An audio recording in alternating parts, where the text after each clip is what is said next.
시청자 여러분 안녕하십니까? 추석 한가위 잘 보내고 계십니까? 자, 오늘은 추석의 화두가 역시 먹고 사는 문제 아니겠습니까? 그래서 장영철 박사와 함께 하겠습니다. 장 박사님 모셨습니다. 안녕하세요. 예. 자, 사람자 경제. 예. 장영철 박사님과 함께 이 지난한 코로나 시대 우리가 어떻게 살아야 될지, 경제 생활을 어떻게 해야 될지, 경제 환경이 어떻게 바뀔지 알아보도록 하겠습니다. 코로나 시대 경제 생존 위한 필살기 장영철 박사님께서 전해주십니다. 장 박사님, 추석 명절 잘 보내고 계시죠? 예. 근데 이번 이제 추석이죠. 예. 추석에는 다들 뭐 귀향하지 말라. 저는 뭐 이제 귀향할 건 없고 이제 서울에 연고지가 있으니까 그런데 근데 막상 이제 귀향하지 말라고 했더니 다 휴양지에 이제 꽉 차 있다고 그런 얘기를 들었습니다. 아, 또 이거 다음에 그럼 코로나 방역은 어떻게 되는지 지켜봐야겠네요. 휴양지 방역이 됩니까? 자, 그건 그거고 일단 코로나 시대가 진짜 이게 앞으로 뭐 금방 끝날 것 같았던데 지난번에 메르스나 이때 보면 금방 좀 끝났잖아요. 네. 근데 코로나 시대가 지금 그럴 것 같지는 않아요. 네. 그래서 상당히 좀 어렵고 국가적으로도 뭐 아시다시피 지금 국가 채무가 847조 가깝게 뭐 이렇게 하고 그러니까 그 고분고분하던 홍남기 부총리께서 코로나 국가 채무가 늘어나는 걸 방지하기 위해서 뭘 특단의 조치를 취해야 된다고 자꾸 떠들고 다니고 이런 것 같은데 지금 그게 사실은 위기라는 얘기 아니겠습니까? 그렇죠. 이제 국가 채무가 이제 849조 원으로 이제 추계가 되고 있고 이번 추경으로 그다음에 국가 채무가 1000조가 되는 거를 예상보다 1년 앞당긴 뭐 좋은 걸 앞당겨야지 나쁜 걸 앞당기면 되나 싶은데 하여튼 우리가 일부 학자들은 또 이런 얘기가 있더라고. 계속 이런 주장을 하던데 우리나라가 국가 부채가 그렇게 많은 게 아니다. 다른 OECD 국가에 비해서 많은 게 아니다. 이렇게 얘기를 하는데 정말 이해할 수 없는 발언들을 하고 있는 거고 그분들이 제대로 연구를 하고 있는 건지. 개인도 빚지면은 부담이고 어느 정도 많건 적건 계속 부담이고 그 빚지면 또 다시 그게 빚을 낳고 이러는데 그게 그럼요. 그래서 뭐 오늘 주제는 이제 그 부채건 아니고 이제 코로나니까 코로나 바이러스가 사실은 저도 쭉 자료를 찾아보니까 흥미있는 기사를 하나 봤어요. 코로나 바이러스가 연구원들이 이제 바늘로 100번을 찌르고 90도 열에도 이렇게 넣어봤나 봐요. 그런데도 끄떡없대는데요. 그래서 자기 그 방어력이 굉장히 세다. 그러니까 자기 방어력을 주변에 단백질 세포로 똘똘 말았기 때문에 단단한 볼처럼 말아놨기 때문에 저항력이 세다. 그래서 이거 보통 바이러스가 아니다 이렇게 얘기를 하고 있고 흡사 그 얘기를 들으니까 왜 우리 영화에 터미네이터 있었잖아요. 아무리 뭐 이렇게 칼로 쏴고 총을 쏴도 다시 복원되는 그런 건가. 그러면 이게 일종의 진짜 중국에서 만들었다는 무기설이 진짜 맞는 건가 이런 생각까지 들 정도로 하여튼 그런데 이제 이렇게 되다 보니까 백신 개발이 안 된다는 거거든요. 이제 많은 데서 뭐 연구했다 접근이 됐다고 하지만은 이게 이제 순간적으로 형태를 바꿔버릴 수가 있기 때문에 이 변종이 된다고 그러잖아요. 이제 그러면 그게 기왕에 만든 성과가 이게 잘 활용이 안 되는 모양이에요. 그러다 보니까 그걸 뒤따라가면서 하기가 되게 어렵고 그러니까 이 바이러스가 이제 처음에는 몇 달 지나면 괜찮지 않겠느냐. 그렇게 다들 생각했죠. 전에 뭐 사스도 그렇고 메르스도 그렇고 사실 이게 호흡기 계통의 그 바이러스거든요. 그러니까 지난번 바이러스도 이제 뭐 몇 개월 가면 이제 수그러들고 그랬어요. 물론 이제 피해는 많이 봤지만은. 그렇게 이제 전 지구적으로 팬데믹이라는 게 전 지구적인 현상을 얘기를 하는 거기 때문에 뭐 그렇게까지는 생각을 안 했는데 진짜 이거는 전 세계적으로 확산이 되면서 더구나 제일 어려운 게 무증상 감염이라고 그러잖아요. 그 증상이 없이 그러니까 이제 강한 전파력을 갖는 거죠. 그렇죠. 예를 들어 내가 이제 환자인데도 당사자는 모르는 상태가 상당히 있나 봐요. 그러니까 감기 환자면 콜록콜록 하고 다니는데 그런 것도 없이 그냥 자기는 건강하다고 생각했는데 알고 봤더니 환자더라. 그럼 그 사람하고 접촉한 사람 중에 감염될 확률이 높은 거고. 예, 예. 그래서 상당히 좀 문제가 있는 그런 상황인 것 같습니다. 코로나 그러니까 지금 아까 말씀하신 것처럼 앞으로 장기간 계속될 것 같다. 그러나 코로나의 어떤 뭐 백신이라든지 치료약이 근본적 퇴치약이 사실은 좀 요원한 그런 입장이다. 그렇게 되면 경제적으로는 우리가 살아가는 어떤 틀이 바뀌어야 되는 거 아니냐. 그렇죠. 근데 아까 이제 앞에서 이제 그 박사님 말씀하신 것처럼 국가의 어떤 경제 성장 유지가 사실 현실적으로 힘들지 않겠느냐. 어느 나라나. 그렇죠. 또 그다음에 개인으로 보면은 그 지금처럼 우리나라 같은 경우만 해도 정말 잘 살았잖아요, 사실은. 근데 이런 물질적으로 풍족하고 풍요하고 그다음에 그러다 보니까 가정적으로 모든 사람들하고 원만한 관계를 유지하고 이러던 게 이제는 내핍 생활을 해야 되고 결핍해야 되지 않겠느냐. 결핍적인 그런 경제 생활이 되지 않겠느냐. 이런 예측은 가능한데 막연히 뭐 이런 예측만 가지고 할 건 아니고 자, 그러면은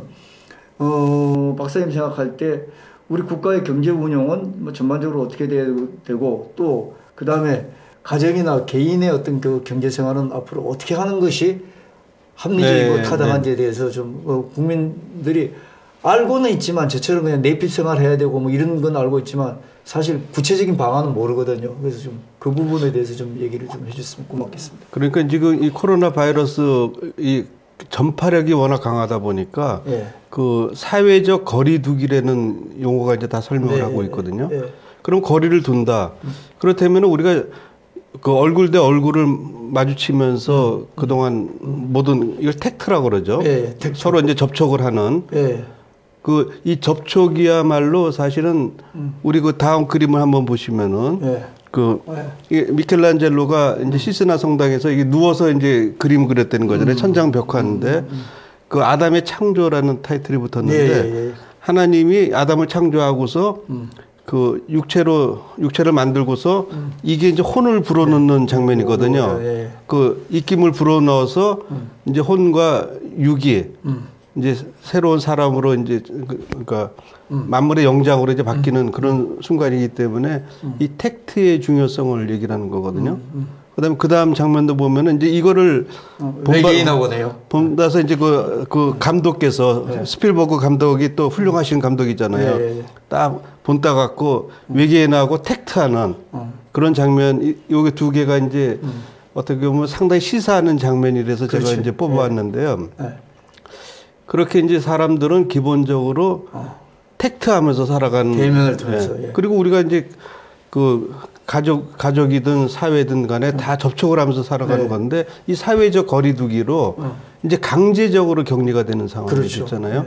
근데 이랬을 때 우선 이제 그 아까 그림에서도 본 것처럼 신과의 접촉 차단, 뭐 이제 이런 식으로도 해석이 될 수 있고 사람 간의 접촉 차단. 이렇게 되니까 이제 어떤 현상이 벌어지냐면은 사람이 고립감을 굉장히 느낄 수밖에 없어요. 그리고 이 사회적 거리두기를 강제하기 위한 공권력이 이제 필요해지는 상황이 벌어지거든요. 요즘도 그렇잖아요. 요새 그 질병관리본부가 사람들 추적해서 계속 뭐 어떻게 됐냐 또 접촉한 사람까지 계속 찾아내고 요새 음식점 가든 뭐 쓰라 그러고 뭐 QR코드 하라 그러고 뭐 그러잖아요. 몇만 원 가기 싫더라고요. 이제 잘 안 가려고 그러는데 그래도 그쪽에서 안 할 수가 없는 거고. 그럼 이제 이런 식으로 되다 보니까 누가 이제 가서 음식점 가서 밥 먹으려고 뭐 그런 거 쓰려고 그러면 뭐하러 가느냐. 그리고 사실은 그동안에는 신용카드가 이 사람이 어디 돌아다닌다는 정보를 다 캐치할 수 있는 수단이었는데 이제는 신용카드 말고도 근데 그게 싫어서 현찰 쓰는 사람도 이제 제법 있는 것 같던데 이제는 꼼짝 마라 하고 다 이제 새로운 추적원이 생겼단 말이에요. 그랬을 때 우리나라가 이제 국가적으로는 어떤 상황이 벌어졌냐면은 이 국가가 강제력을 갖고서 개인의 움직이는 동향을 파악할 수 있는 동선이 다 파악되죠.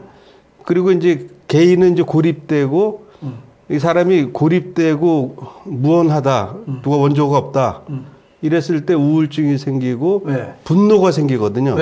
이 분노가 이제 또 이 선수들은 잘 알아갖고 은근슬쩍 선동을 하면서 한쪽으로 몰아가려는 그 대표적인 게 히틀러의 그 나치즘이 대표적인 거거든요. 정치적으로는 그렇고. 사람들을 선동을 해요. 예. 그래서 이렇게 만든 게 누구냐?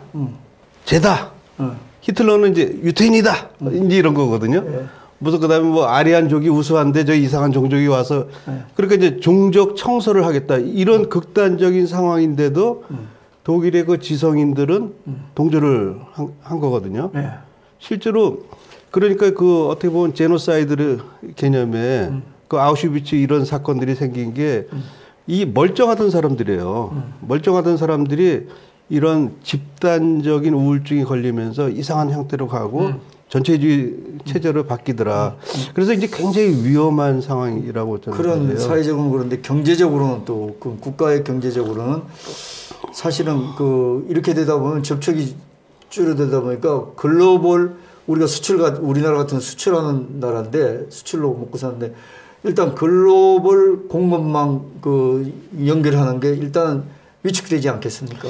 아무래도 그럴 수밖에 없죠. 이제 우리나라가 그 수출 입국으로 예. 그 나라를 세운 나라잖아요. 예, 예. 그래서 지금도 그 무역에 대한 의존도가 70%가 넘어요. 예, 예. 그럼 엄청난 거거든요. 예. 지금 일본도 30%가 안 돼요. 네. 일본이 무역을 굉장히 많이 하는 나라임에도 불구하고 미국은 한 10%대밖에 안 되고 중국도 한 20%뭐 그거밖에 안 되는 나라인데 우리는 정말 대외 무역이 절대절명의 과제거든요. 그렇죠. 근데 이제 이게 사실상 어려워지는 측면이 하나 있고 그러니까 그 2월 달 한참 그 코로나가 이제 시작할 막 때. 터졌을 때는 현대 자동차가 그때 조업 중단을 며칠 한 적이 있어요. 예. 그게 이제 중국 공장에서 만든 부품들이 넘어와야 되는데 이게 이제 차단이 되니까 예. 그러니까 완성품에도 영향을 주는 이런 그렇죠. 상황이 벌어지는 거거든요. 그래서 이제 세계 경제 전체적으로 볼 때도 우선 우린 그동안 이제 모든 나라가 경비를 절감하기 위해서 그리고 지정학적으로 유리한 위치를 차지하기 위해서 그 해외 그 투자를 많이 했어요. 네. 우리나라도 중국에 많이 하고 베트남에 많이 하고 이제 그랬는데 이제 그 거기서 만든 부품이 거기서 완제품이 되면 괜찮은데 예. 거기서 이제 부품을 도입해다가 국내에서 조립하는 경우도 상당히 네. 많거든요. 그러니까 그 글로벌하게 이제 부품을 이렇게 좋은 위치에 두고서 이제 조립하는 그런 형태로 이제 운영을 해왔는데 이게 현실적으로 이제 불가능하게 된 상황이고 이걸 할 수야 있겠죠. 하지만은 차라리 한 곳에서 모아서 하는 것이 훨씬 더 그거보다 경비가 더 드는.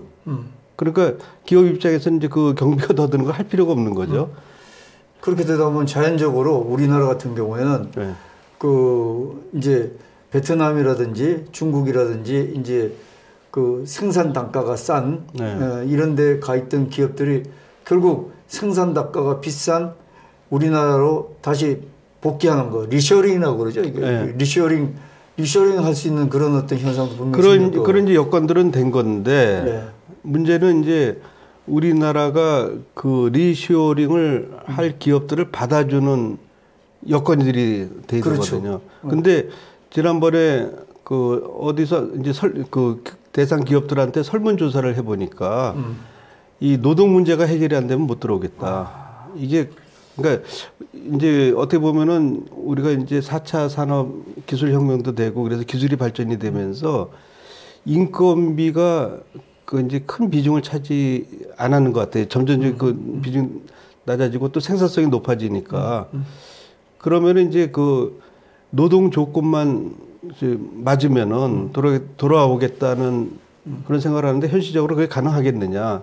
아마 그거 거의 힘들 거라고 봐지거든요. 그동안에 하는 걸로 봐서. 그러다 보니까 결과적으로 이게 어떻게 되냐면 우리나라 기업도 우리나라 사람들을 잘 안 쓰고 못 쓰는 그런 뭐 잘 안 쓰는지 못 쓰는 상황이 되고 이러다 보니까 고용 불안이 어쨌든 그 상시화될 수밖에 없는 그런 상황이. 우선 이제 그 언택트 사회적 거리두기 네. 이걸 하다 보니까 당장 자영업에서 엄청난 피해를 받잖아요. 그 다음에 개인 중소기업들, 중소상공인들이 다 이제 피해를 보고 있고 긴급 재난지원금으로 이제 조금씩 이제 완화는 됐지만은 그건 약간의 완화에 불과한 거거든요. 온발의 오줌누기라고 누가 그런 얘기를 하던데. 그렇죠. 예. 그리고 이제 그걸로 궁극적인 문제는 해결이 되는 건 아닌 상황인데 그렇게 되면 이제 그 업체들이 이제 문 닫기 시작하고 그러니까 문 닫는 거를 잠시 지연을 했다 뿐인 건데 궁극적인 문제가 해결이 안 되니까 문을 닫는 거고 중소기업 못 버티고 이제 이런 상황이 벌어지다 보니까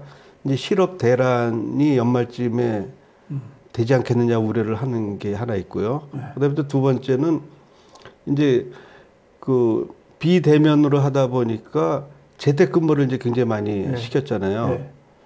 그러다 보니까 이제 고용주들도 재택근무에도 일이 돌아가긴 돌아가네.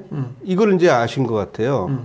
그래서 아유 내가 뭐 굳이 경비 쓰면서 사무실 큰 사무실 두고 뭐 그 운영할 필요도 별로 없겠네. 그리고 중간에 있는 사람 뭐 그렇게까지 안 써도 되겠네. 이런 생각을 하게 된다고 그러더라고요. 그래서 점점 중간 관리층이 그러지 않아도 이제 줄어드는 추세였는데 이제 아 이게 더 효율성이 나타났구나. 이제 이런 상황이 벌어지니까 아마 특별한 기술이 없는 사무직이 상당히 이제 위기에 처하는 그런 상황이 벌어지지 않겠느냐 이런 생각이 그렇다면 들거든요. 뭐 많이 얘기는 됐지만 뭐 개인 창작 능력 가진 사람이라든지 뭐 이런 그 앞으로 이제 이런 그 코로나 시대에 살아남는 산업 분야라고 그럴까? 이런 건 어느 쪽이라고 예측을 하십니까?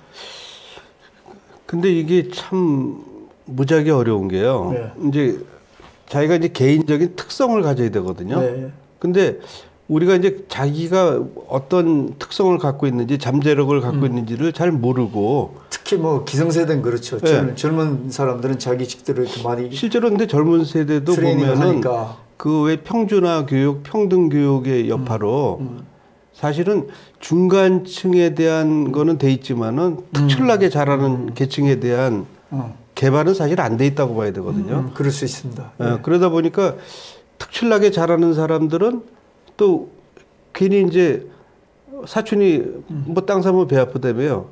가끔 성공한 사람도 보면은 그 이거 내가 이제 그래서 그 다음 거 요거 이제 요새 이제 유튜버들 많이 하는데 여기 성공 사례 이제 그 어느 분이 최재봉 교수께서 이제 하셔갖고 내가 인용을 했는데 이렇게 이제 그 어린아이가 자기 그 재능을 살려서 무슨 교육을 받았습니까? 뭐 그런 어린아이가 이렇게 그 구독자 2,480만 명을 확보할 정도로 그럼 이제 세계 1위는 2,500만이니까 거의 따라간 거죠. 네. 그러면 이렇게 특출나게 재능이 있고 아마 그러면 당연히 이제 뷰가 많이 생기니까 55억 뷰인가 뭐 이렇게 된다고 그러더라고요. 그러니까 싸이 그거보다도 몇 배 이제 많다 이제 그런 건데 이제 이렇게 재능 있는 사람들이 나타나서 이제 그 성과를 거두는 그런 시대로 이제 바뀐 것 같아요.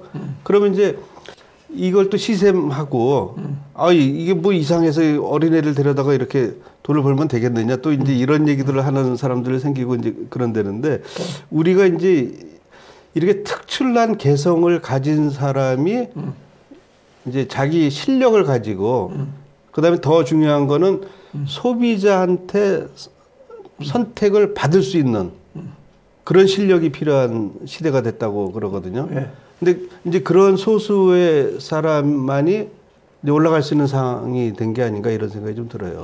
자, 그렇다면 박사님 시간이 많이 갔는데. 그러네. 자, 그럼 우리는 앞으로 그 코로나 시대에 어떻게 살아가야 되겠습니까? 뭐 국가는 살아야 되는 건 뭐 좀 그거는 또 이때까지 많이 얘기했으니까 개인이라든지 가정이라든지 경제 생활을 어떻게 해야 되겠습니까?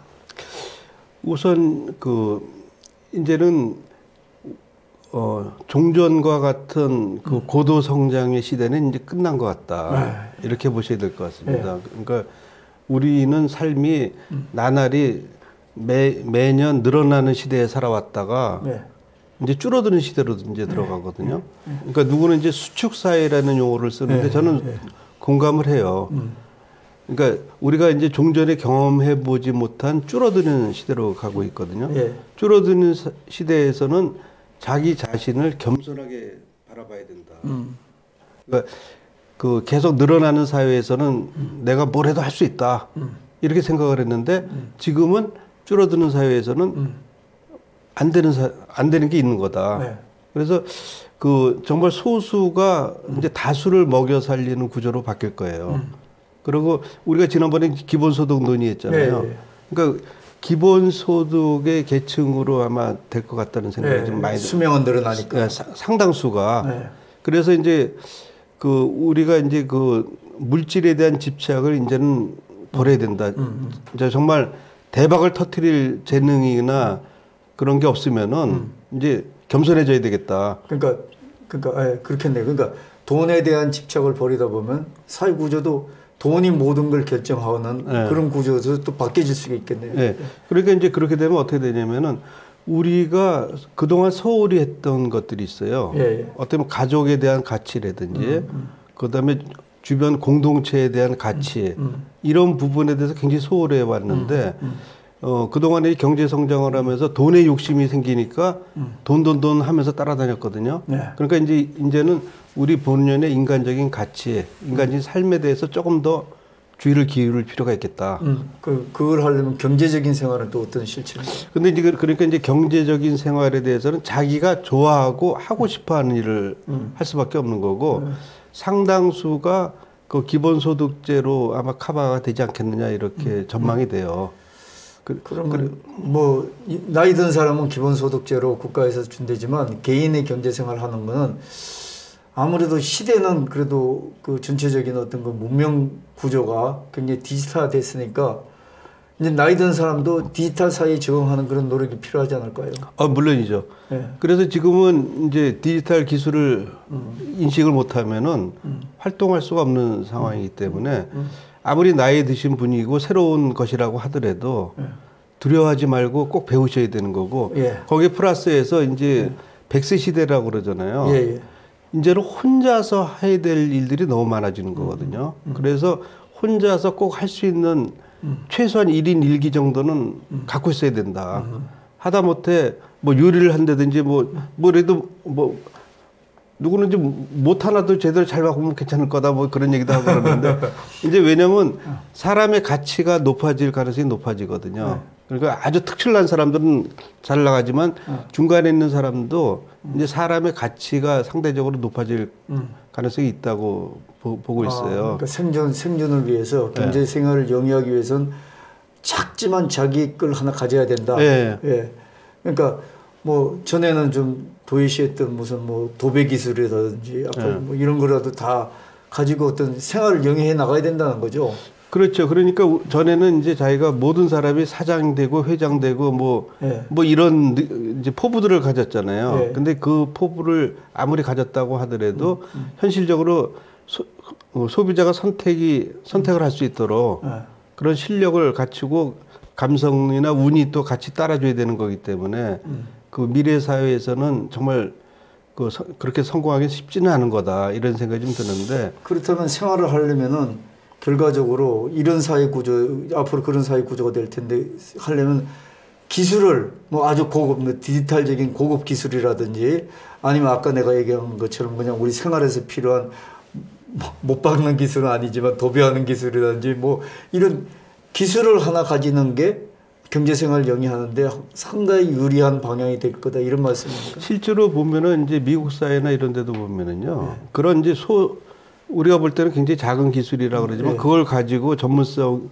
계속 하다 보면 전문성이 생기잖아요. 그래서 그분들이 활용되는 케이스가 되게 많거든요. 그러니까 우리가 이제 그동안에는 굉장히 꿈을 크게 가지고 사실 보이스 비 앰비셔스 그 말이 맞는 거죠. 이제 앰비셔스 하게 해야 되지만 이제 점점 사회가 이런 식으로 바뀌면서 성장이 안 되는 시대에 접하기 때문에 이제는 그 실제 생활에서 실사구시적인 태도를 가질 필요가 있겠다.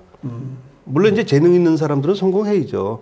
그리고 또 재능 있는 사람이 성공하는 거에 대해서 박수를 쳐줘야 돼요. 왜냐면은 종전에는 그 사촌이 땅을 샀을 때 그 성과를 자기 혼자 갖고 다니니까 이제 그러지만 지금은 그 성과를 내게 되면은 그게 이제 그 세금을 해서 피드백이 되는 구조로 바뀔 가능성이 되게 높아요. 그리고 그 크게 성공하신 분들도 내가 이렇게 내는 거에 대해서 아깝다 이렇게 생각하시면은 이제 안 되는 그런 사회로 오지 않았나 이런 생각이 듭니다. 예, 그렇습니까?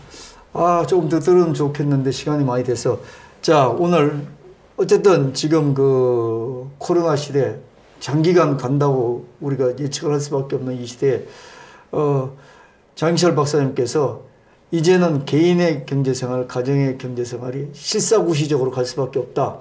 그래서 개인이 갖고 있는 작은 하나 어떤 기술적인 능력을 개인 1인 1기를 가져야 된다.